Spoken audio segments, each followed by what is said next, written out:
The worst thing about spending a lot of time alone is that as the months go on and as the years drag by, you slowly but surely lose interest in socializing with other people.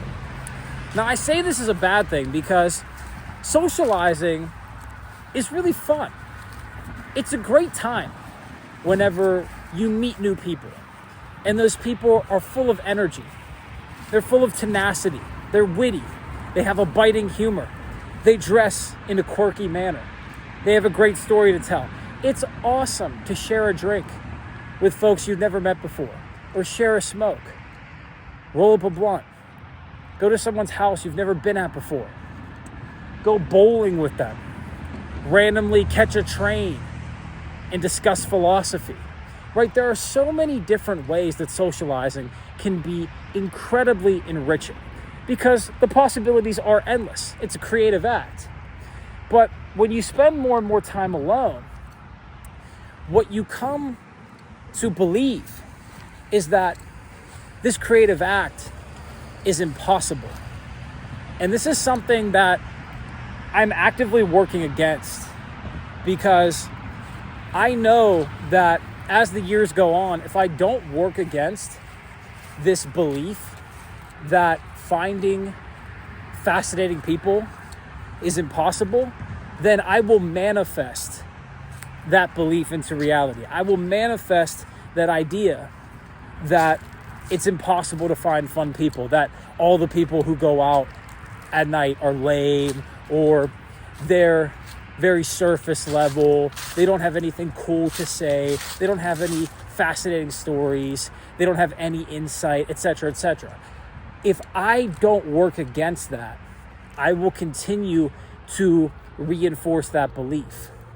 And over time, I will socialize less and less and less. And moreover, when I do socialize, I won't give my full effort. I won't be present. I won't portray all that I can. I won't express myself as I know I should. Now, I say all this because as someone who's 26 going on 27, I've spent a lot of time by myself. For work, I drive Uber and Lyft. I've been doing it full time for almost 6 years. I've taken 17,000 plus rides. And back in Pittsburgh specifically, I used to do overnight. So I would work weekends, 3 p.m. to 3 a.m. And weekdays I'd work 4, 5, or 6 for my start time till 3 a.m. And I was alone in the car every single night. If you're a truck driver, you know how lonely it can get, or at least how loud the silence can be at times. And when you do that for a long time, you learn to get really comfortable with yourself. You learn to really appreciate your own company. I love my own company more than anyone else's because I've lived with myself my whole life. I've solved all of my problems. I've built a life that I really, really, really enjoy. Not because it's exactly perfect, not because it's exactly what I want, but because structurally, it's a vehicle that I can drive where I want to go. And I think that's the most important thing. In fact, I know it is because that vehicle continues to make new turns.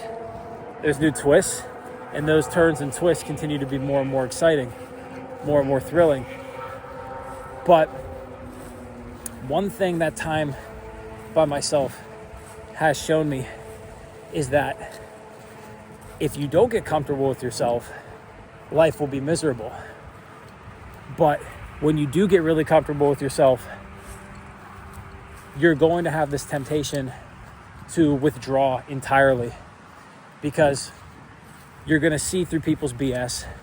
You're going to see the masks that people wear. You're going to hear the inauthenticity in their voice. You're going to listen and spot the excuses. You're going to characterize people. You're going to fit them into archetypes and molds. And you're going to dismiss people before you even give them a chance. And even though for most people it works, just like the reason why most stereotypes are true for a reason, right? There's usually some sort of backing behind why any stereotype comes into existence, is that there's a reason for it because people have seen it and experienced it in real life over and over and over again. Even though that's true with people, You can see the narcissist, you can see the brute, you can see the ditzy girl, you can see the bookworm, you can see the homebody, you can see all these various archetypes, the F-boy, you can see them all. You have to fight the temptation to classify people upon immediately laying eyes on them, because if you do, you're going to withdraw from the world. And though that can be incredibly valuable at times, in fact, I know it's valuable at times, it's immensely valuable, because only then can you reflect on who you are, where you're going, and where you want to go, and how you can actually do that. But by and large, you don't want to lose the ability to socialize, because other people are the other actors in the game, and without them, there really is no point to you being here, because you have no feedback mechanism.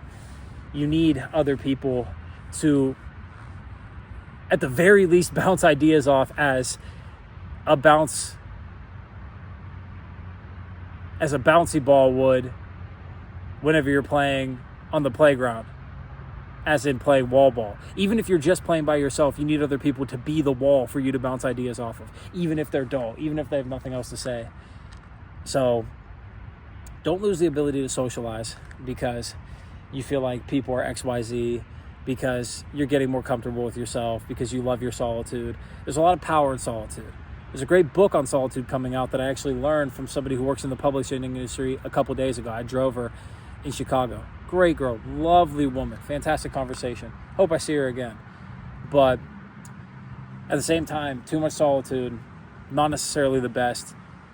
Remain open and willing to socialize, because people are fantastic and they have a lot to give you if you're open to coming across a ton of people who have nothing to give you. Because in Uber and Lyft, I can tell you that's the truth. I've taken 17,500 rides. Most of them have given me nothing but money. The ones who gave me things gave me a lot. So with that, I say, have a blessed night. Have a blessed evening. I'm about to go to bed because I got to wake up early tomorrow, Saturday, get into this money. Grind don't stop. Just made a video on that, how being a dropout is fucking awesome, because you have to hustle like crazy to make any bit of a life for yourself. But in any case, I'll see you in the next video. Much love. Peace. This is New Da Vinci. Oot.